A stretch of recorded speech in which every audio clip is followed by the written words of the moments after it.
Freedom, but not as we know it. The government announces restrictions will end next week as scientists warn infections will rise. So is this celebration, caution or confusion?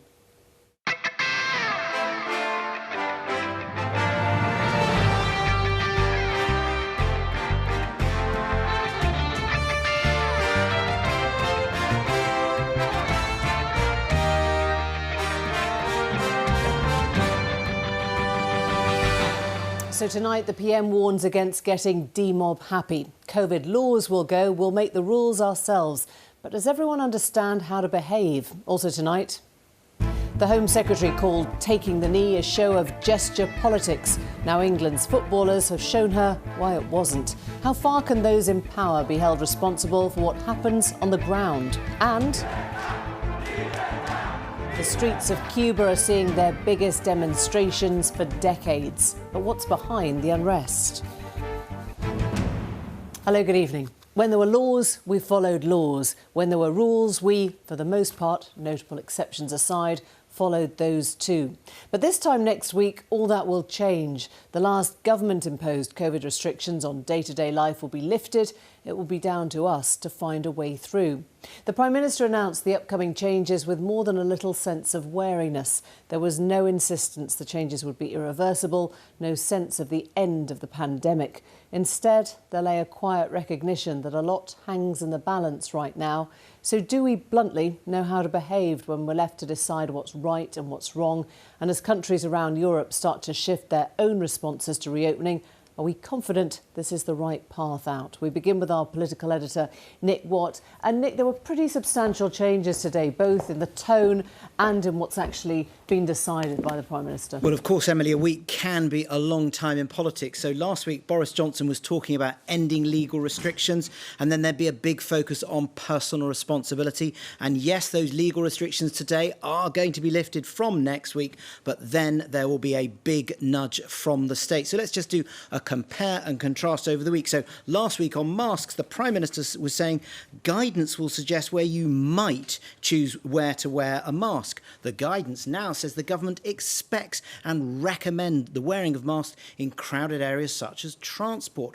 On COVID certificates, the government last week said these would not be required as a condition of entry to any venue or event, although businesses could certainly make use of them. Now the government is saying it's going to encourage and support business to use these certificates in high-risk settings, and if that's not done properly, then the government may well mandate their use. So let's just take a look at the highly cautious Boris Johnson. Because the legal restrictions have come off, should not be taken as an invitation by everybody simply to have a great jubilee and freedom from any kind of caution or restraint. That's what we're saying. And I think what the scientists are saying is this is the right date, or is as good as any other date to do this, but it's got to be taken seriously. So that's what the scientists say. What's the science that lies behind it, Nick? Yes, so to understand that, let's just turn to the minutes of a meeting of the Scientific Advisory Group on Emergencies on the 7th of July. They, of course, advised the governments. Now, on balance, they made clear that they do support the opening up because they are concerned that you could then delay the wave into the autumn-winter when, obviously, the NHS would find it much more difficult. But then let's just take a look at this language in their minutes. The peak of the resurgence will, however, be much lower if the return to pre-pandemic behaviours is gradual than if it's rapid. And they're then saying that if the aim is to prevent the NHS being under pressure, the priority should be to avoid a very rapid return to pre-pandemic behaviour. Now, let's look at the importance they attach to the so-called non-medical interventions. That's things like mask wearing. Look at this. Maintaining interventions such as more people working from home, the use of masks in crowded indoor spaces and increasing ventilation would contribute to transmission reduction and therefore reduce the number of hospitalisations. Nick, thanks very much indeed. Well, in a moment, we'll be discussing all that more, the unlocking with a Labour and Conservative MP. But first, to explore why nobody is quite sure where we're headed, here's our health correspondent, Deb Cohen.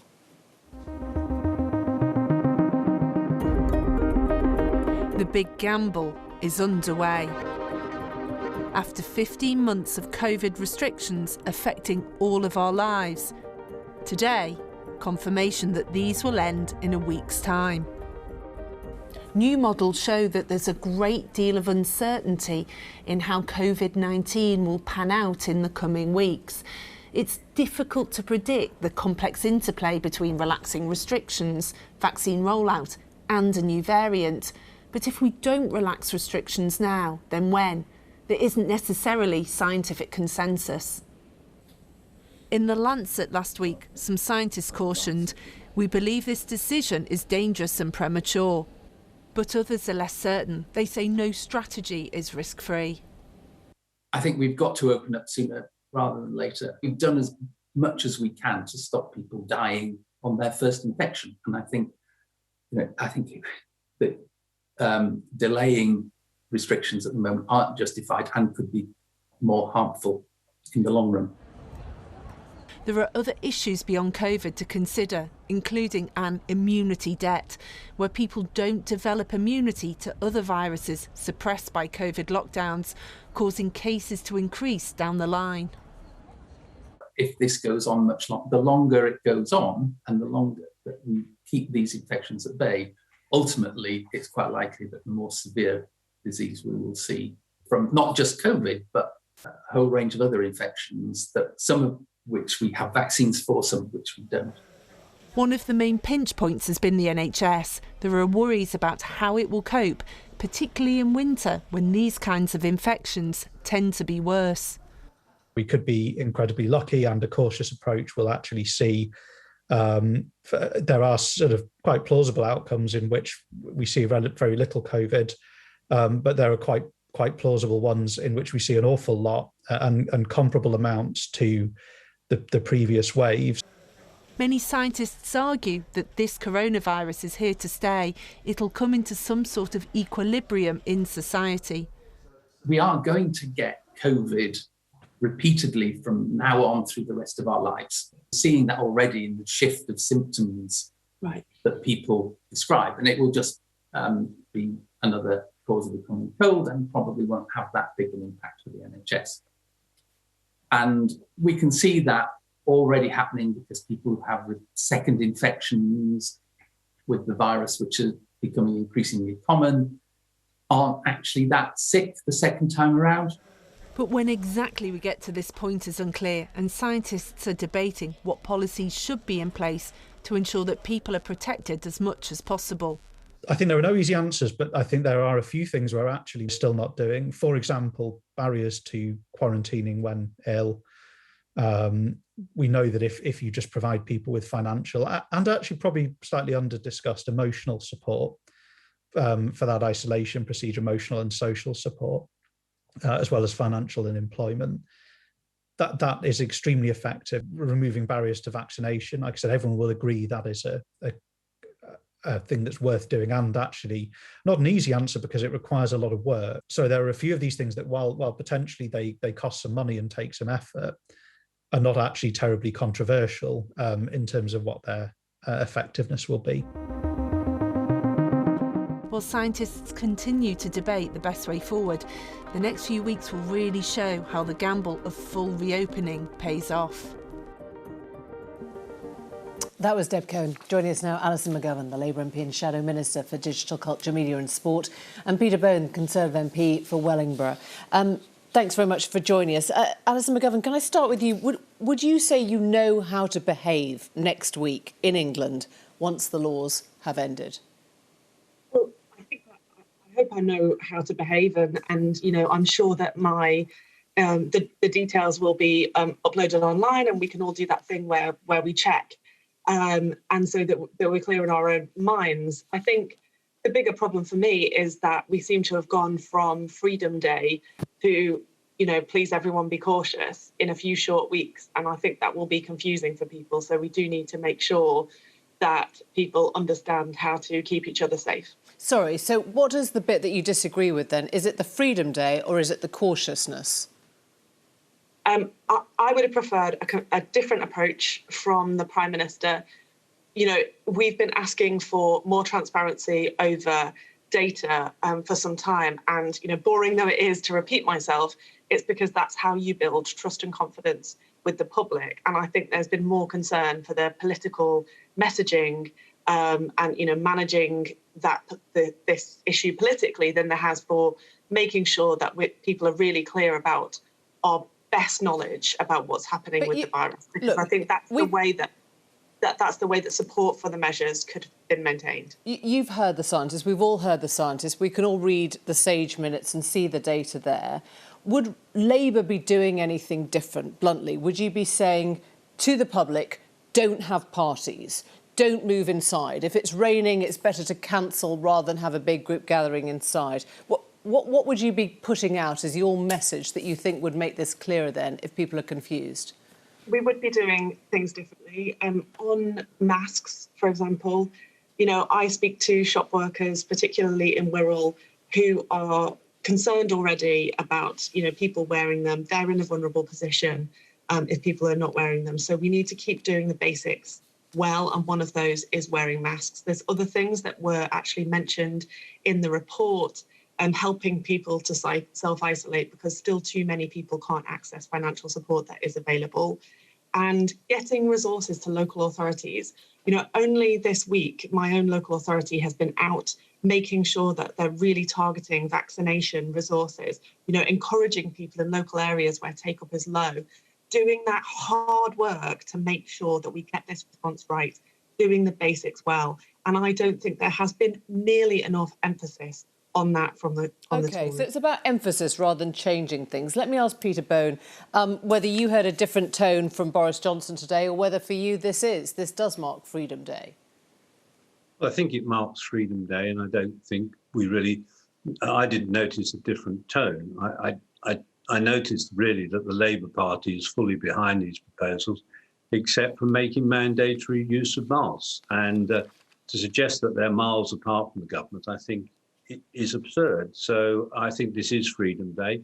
The truth is, 2 months ago, the major unlocking occurred when we could mix at home, wherever we could go into pubs and restaurants, we could go to cinemas, and schools were in full flow. So I think the major unlocking has been done. This just gets rid of the last remaining regulations, and it's the right thing to do. Except you just heard from Alison that the question about mandatory masks is a pretty crucial one, because it's not freedom for the person who has to take the crowded bus, who has to clean up the nightclub, who has to be surrounded by people who have made the choice not to wear a mask, which could put them in danger when they're going about their daily job. Well, the difference between Alison and myself, and I think it's probably a fundamental one, is she believes the state knows best, and I believe the individual knows best, and I think personal responsibility will come through. I think there's an opinion poll that says about 71% of the British people will continue to wear a face mask. I will wear a face mask where it's appropriate. If I'm in a crowd. So you will carry a face mask with you at all times in case you're in a crowded place? Well, certainly if I'm travelling on a train, if it's an empty carriage or there's very few people in there, I won't wear a mask. But if I'm in a crowded carriage, I would wear a mask. But I will make other judgments. I mean, if I'm going to the local pub and it's packed, I probably won't go in there. I will make those judgment calls. I'm going on holiday for a week in Norfolk this year because I decided that was a better environment, will be less crowded than some other resorts. So I think everyone will make their own decisions. Freedom of the British people is fundamental, and there is no reason whatsoever now to keep these regulations in place. Alison, do you think that Peter trusts the British people to get this right more than you do? I think that the difference between me and Peter is not about whether we trust the British people, because, as he said, surveys show that the vast majority of British people are happy to take steps like wearing masks to protect other people. The difference between us is that I know that COVID might be able to infect anybody equally, but the impact of it is not equal.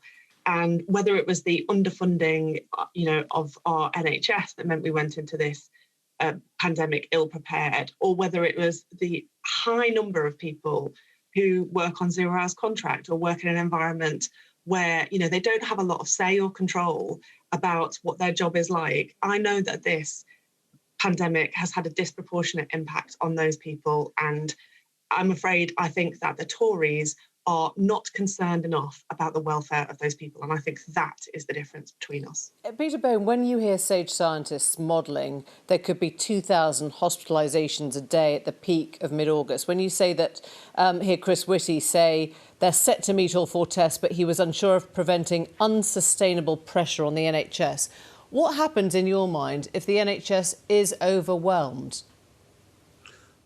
Well, I think the scientists have all agreed that we should unlock now, and that the great success of the vaccination programme, something Alison didn't mention, a huge world-leading vaccination programme that's put us ahead. Back to my question: what happens if the NHS is overwhelmed? Would you say it's right then to retreat? If you let me answer, I will. But if you want to interrupt, I don't want to talk about the vaccination programme. I want to answer that question, which is what Chris Whitty said today. Unsustainable pressure on the NHS is the thing he's worried about. Yes, but that's right. If I'm allowed to answer, the vaccination programme is the answer to that question.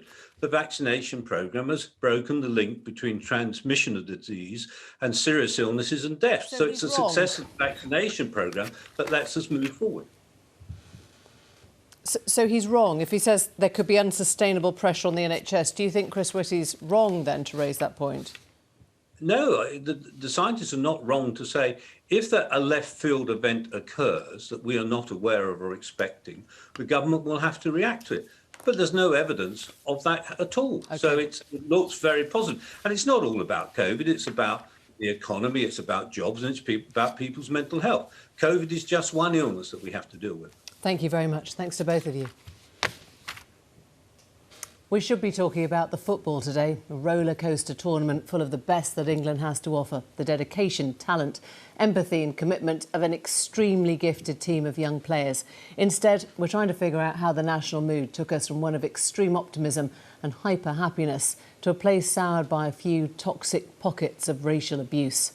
This evening, the Prime Minister called on those who've been directing abuse to crawl back under the rock from which they emerged. But Labour's called it out as rank hypocrisy and accused the government of inflaming racial tension for failing to condemn the booing of players taking the knee. Have the government misread the public mood, or is Labour looking for a political victory? And can you trace the words of a national leader to the actions of a small few? Well, Nick Watt is back again, and there has been some further political fallout this evening, Nick. That's right. So a row is intensifying tonight over the criticism by Priti Patel last month of the England team for taking the knee. She described that as gesture politics. Now, overnight, the Home Secretary condemned the racial abuse suffered by some England players after that loss last night. That prompted Angela Rayner, Labour's deputy leader, to accuse Priti Patel and Boris Johnson of giving licence to the racists. Now, in the last few hours or so, we've heard direct from the England squad. So let's just look at this tweet by Tyrone Mings. He quoted the Home Secretary and then he said, "You don't get to stoke the fire at the beginning of the tournament by labelling our anti-racism message as gesture politics and then pretend to be disgusted when the very thing we're campaigning against happens." And in the last hour or so, Johnny Mercer, the former Conservative Defence Minister, used to be a big ally of Boris Johnson, he has quoted Tyrone Mings on Twitter and he has said, "The painful truth is that this guy is completely right," talks about how he's very uncomfortable with the position we Conservatives are needlessly forcing ourselves into. Nick, thanks very much. Well, at the heart of this, the question of Englishness. Here's Lewis Goodall.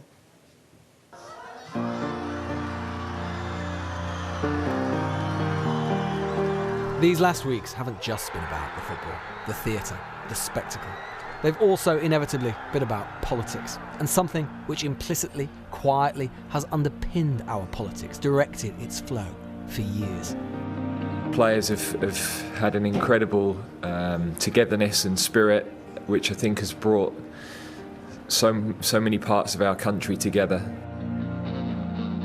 It's about England and Englishness, what it is, the good and the bad.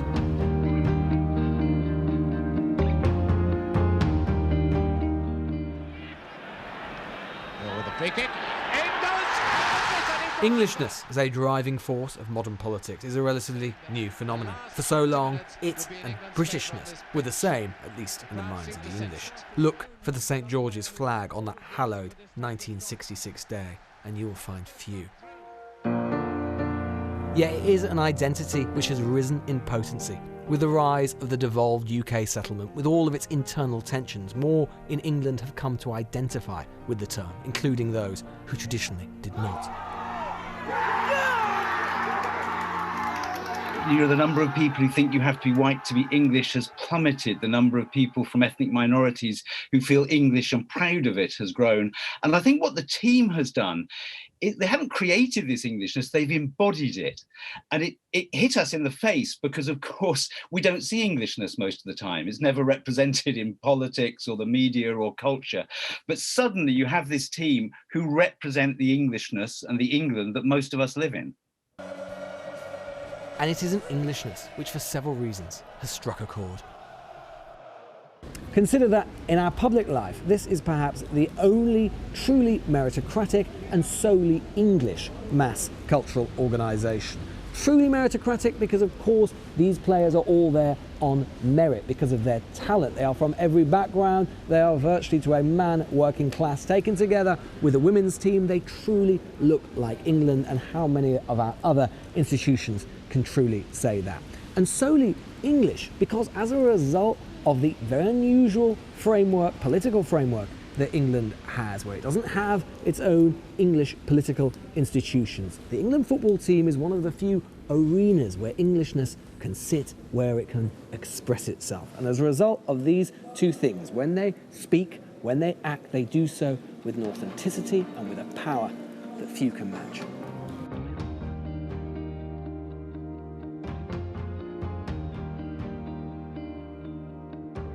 And it's here where some of the politics arises. For when they've acted, they've done it with the mores of their generation, welcoming transgender supporters, the rainbow armband, the taking of the knee. It has, perhaps inevitably, generated a backlash. I just don't support, people participating in, that type of gesture politics to a certain extent.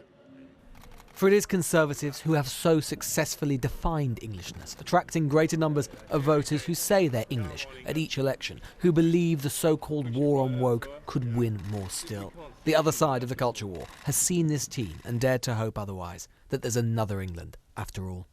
I have been literally riveted by the failure of the left to get how to express Englishness on a national sentiment in their own terms. It is the most obvious thing that this country's greatest asset is the way that it keeps progressing. How progressives have failed to be able to latch onto that. They haven't found a way of expressing Englishness with which they're comfortable. And this is a hopeless political failure.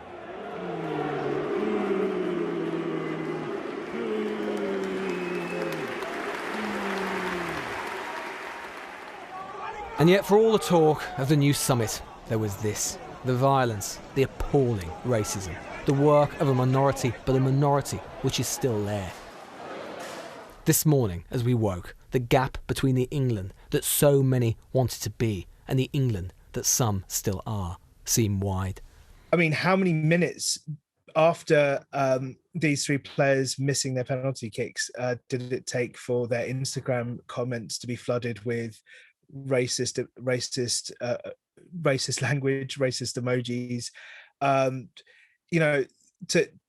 For them to only be as good as their last kick is conditional. My daughter is 6 years old, and she came home today saying that she and her school friends were discussing the racist abuse that black players were getting, and she was alarmed by it. But then, there is more than one England. These Englands, however uncomfortably, coexist. It was just a few football matches, but it was undeniably a part of the long answer to an old question. Who will speak for England? Lewis Goodall. Well, it was less than 2 weeks ago that former England player John Barnes anticipated this moment when he spoke to us on Newsnight. Have a listen. So, but just to clarify, what you're saying is that sense of sort of victory and unity that everyone is sort of, experiencing today. You think the moment the England team starts losing, that the black players are going to have a harder time, do you? Well, not when they start, but if they're not playing particularly well, or if they make a mistake, whoever misses the penalty, fortunately we did go to penalties against Germany, they will get a harder time than the white players. And that has been happening for years. That was John Barnes. Well, joining us now, Joel Bayer, who hosts a podcast with Rio Ferdinand on his platform 5, and Sundar Katwala, Director of British Future on Identity and Integration. Welcome to you both. Joel, can I start with you? You've been on the receiving end of racial abuse, even as a commentator. Yes, good evening, everyone. Yes, I have been as well. I mean, I remember voicing it, I'll probably say 2-3 years ago, and it wasn't really as popular then. Back then, it was still acceptable to be, abusing Raheem Sterling for buying his mum a home, etc. But for me personally, I remember being outside the Manchester City Stadium, being abused, and I was putting it out there, hardly getting any support until Ian Wright got wind of it, and he was extremely unhappy, and Stormzy as well, the UK recording artist, and also Laura Woods, who's a massive commentator as well. She was not happy, and with that and a few other supporters that I have, we're able to get the message out there. And, Man City were eventually able to find the person. But even then, the ban that was given was not enough, to be honest with you.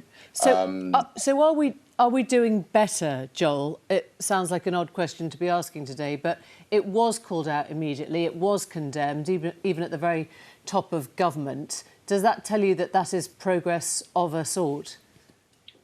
It appears like it is, I would say. So it's almost like there's a formality there to say, all right, cool, yeah, we're going to do something about it. But when you actually look at the situation itself, I feel like there's a lot more to do. I mean, when you got Priti Patel herself saying that, it is, she's saying it's some sort of, it just looks like a political movement.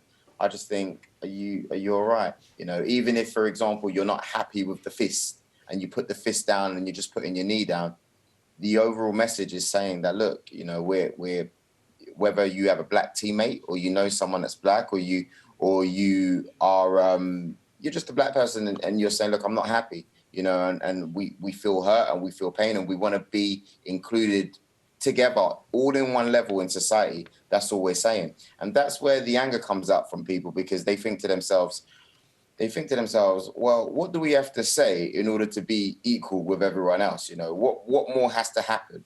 I've got messages from people saying, 50% of the messages that we're getting are probably people, black people, who are just trying to infuriate the situation, or they're just kids and trolls, and they're probably not even from the UK.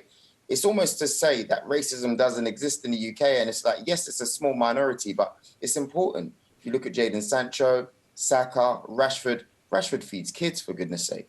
I've seen Rashford. Can I just bring you back to the point you made at the beginning? Raheem Sterling famously getting pilloried in the press, it was, for buying his mum a house. This time, it's quite noticeable that the press has spoken with one voice, today at least, very immediately, to condemn anything. Do you think that has been a shift?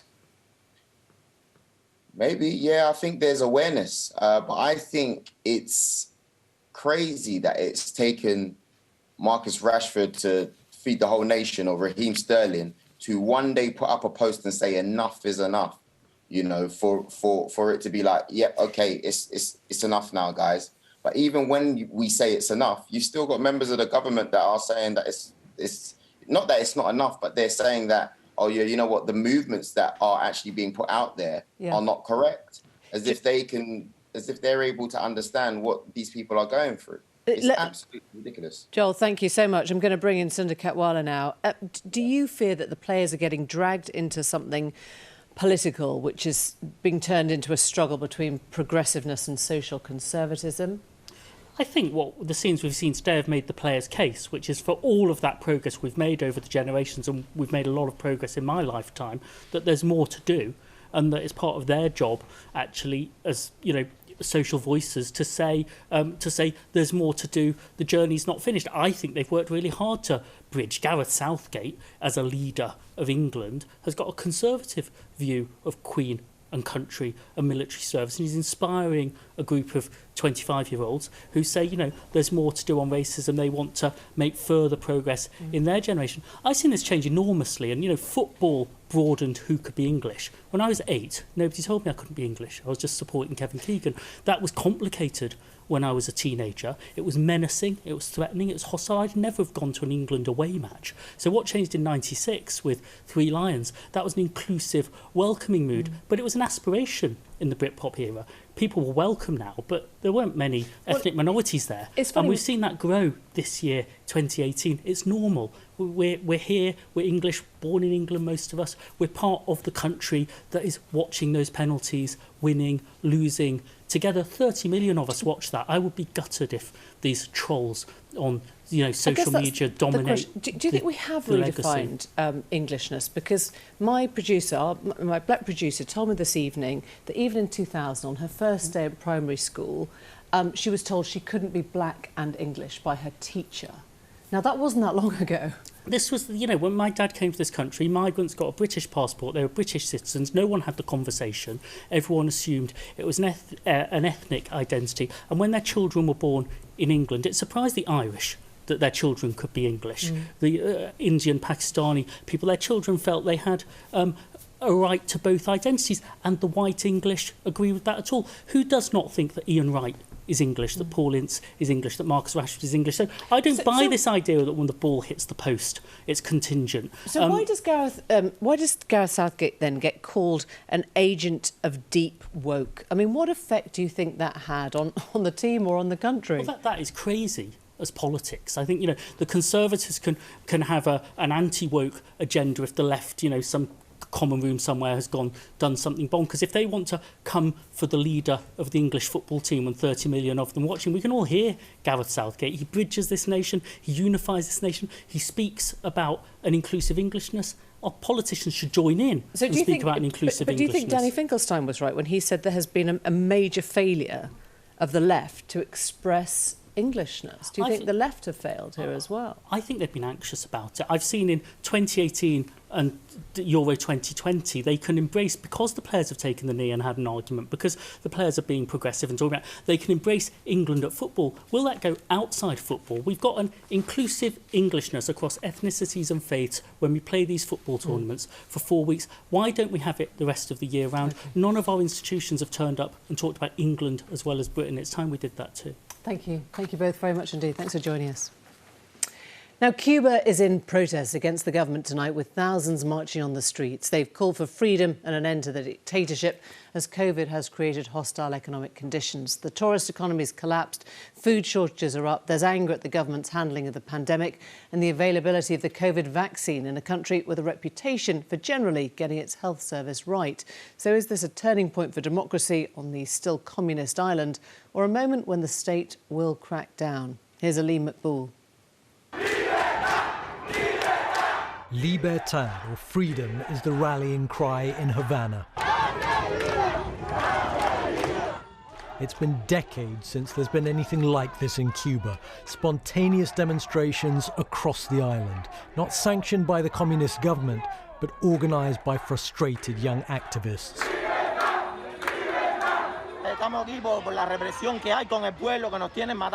We're here because of repression against the people, says Giovannis Gonzalez.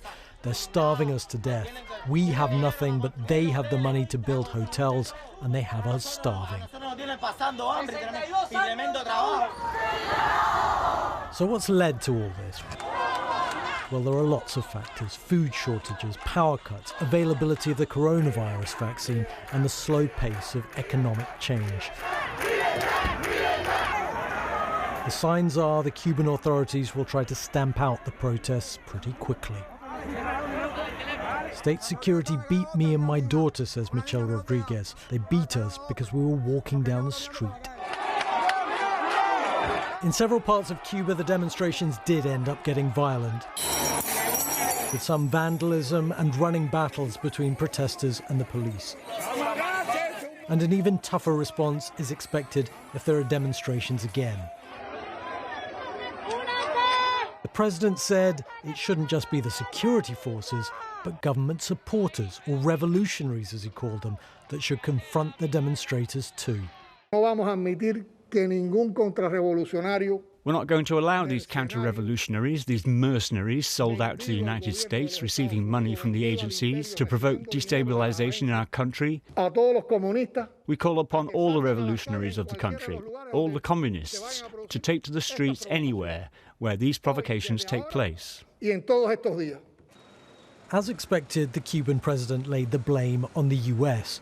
What is true is that the ongoing, suffocating US blockade of Cuba is having a devastating impact, particularly as one of the country's most important economic sectors, tourism, has been devastated during the pandemic. The result of the vote is as follows. Last month, for the 29th year in a row, the UN General Assembly voted to demand an end to the American blockade of Cuba, with only the US and Israel voting against it. Long live Fidel Castro. 200,000 demonstrators acclaimed... For around 60 years now, since soon after Fidel Castro and his fellow armed communist revolutionaries overthrew the Cuban government, the US has had an embargo in place that prevents almost all exports to Cuba. Just 5 years ago, it looked like things were starting to move towards normalization in ties. President Obama became the first US president in nearly a century to visit Cuba, with the American embassy reopening in Havana. But the US Congress didn't vote to lift the blockade, and critics say Barack Obama addressed the issue too late in his term in office and didn't do enough that was irreversible. That was clear when Donald Trump got to the White House. In fact, he kept on announcing new, tougher sanctions. I canceled the Obama-Biden sellout to the Castro regime. During his election campaign, Joe Biden acknowledged the suffering those sanctions were causing, but now in office has done nothing to lift them, saying Cuba's not a priority, though he has spoken about current events. The United States stands firmly with the people of Cuba as they assert their universal rights, and we call on the government of Cuba to refrain from violence, their attempts to silence the voice of the people of Cuba. The unprecedented demonstrations may now be snuffed out by opposing government supporters and by the Cuban security forces that are being deployed. But there's no doubt the disquiet in Cuba is growing. Aline McBool there. Well, we're joined now from California by Professor Richard Feinberg, who spent many years engaged with US foreign policy, including as Special Assistant to President Clinton, and has written extensively about Cuba. Professor Feinberg, how much do you think this is about internal domestic politics and their weakness, and how much is it to do with the US sanctions and the blockade? Well, of course, they're very interrelated, but I think the protests are mostly about economic conditions, let's say, as opposed to political freedom. There are severe consumer shortages, even food, basic necessities are hard to come by. And then more recently, there have been power blackouts, as you suggested in your opening remarks, and also a sudden resurgence of the COVID pandemic. So all these things coming together as the summer heats up in tropical Cuba put a lot of pressure on the local population. In fact, if anything, it's surprising that it's taken this long for this long-suffering population to make its discontent heard on the streets of the cities of Cuba. We saw those very sort of tentative remarks from Joe Biden at the end of the film, where he said he's firmly with the people of Cuba, as if that had nothing to do with American foreign policy. Should it have something to do with that? Do you think Joe Biden should move on this one in a way that Obama late in the day started to? Well, unfortunately, because Biden has failed to lift any of the Trump-era sanctions, he's lost a lot of leverage and credibility in Cuba today. I'm sorry to see this as the case, but his interest apparently to appease the hardline Cuban Americans in South Florida to pick up some votes there costs him credibility on the island of Cuba. Let me also say that although Biden may talk about being in favor of freedom and democracy in Cuba, the last thing the Biden administration wants is massive instability and civil disorder in Cuba, because that could produce a large-scale outflow of migrants, creating a huge migration crisis in South Florida, which in turn could put a lot of pressure on the administration to intervene militarily to restore order in Cuba, which is the very last thing, believe me, the Pentagon wants, the very last thing that the Biden administration wants. Therefore, a smart policy, and this was the policy of Obama, was to do what the U.S. can to incentivize a more gradual transition, a more peaceful landing, if you would, on the island, which is to say to encourage the private sector, to encourage economic reform, which in turn could lead to a political opening down the road. I mean, this is post-Fidel and post-Raul Castro now. We're in Diaz-Canel land, as it were, Miguel Diaz-Canel. Does he have the same authority as the Castro brothers? What do you think he'll do?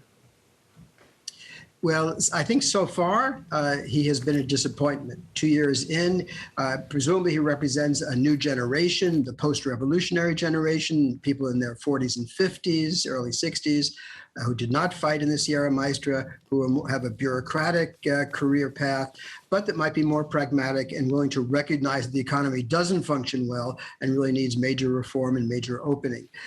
But he's been very tentative and very cautious. In fact, he's emphasized over and over again that he represents continuity with the government of the Castro brothers. And this is one reason I think you're seeing discontent on the island. The hope among young people in particular that he might bring about a more rapid change on the island has so far been frustrated. Richard Feinberg, thank you. Thanks very much for joining us. My pleasure. Just time before we go to whisk you through the front pages, some interesting ones here. The Times says, well, the picture is of Marcus Rashford, and it has now been, it's the mural on the wall that was defaced, but fans have now stuck hearts and messages of support on there. It's in Manchester. So they're sort of coming back with their hearts and letters there. Thousands in hospital each day if the UK is hasty. Bid for normality could see 4,800 daily admissions. Very similar on The Guardian, that same picture of the Rashford mural and the scientists' expectations. Don't forget that the COVID restriction lifting is just in England. We've seen Scotland and Wales say nothing about lifting of restrictions at this time, as we were explaining in the debate a little bit earlier. The Daily Mail has Euros, the fallout. After thugs' shame, is it goodbye to the World Cup bid? They're looking ahead, and freedom, but for how long? And The Sun, interestingly, has got the picture of those 3 England players who missed their penalties. We've got your back. Fury slurs on 3 Lions heroes. Wills and the PM lead support for the Aces. And The Mirror, the ugly face of football returns, looking at some of the football thugs from last night. That is all from us for tonight, but thanks for joining us. See you tomorrow. Bye-bye.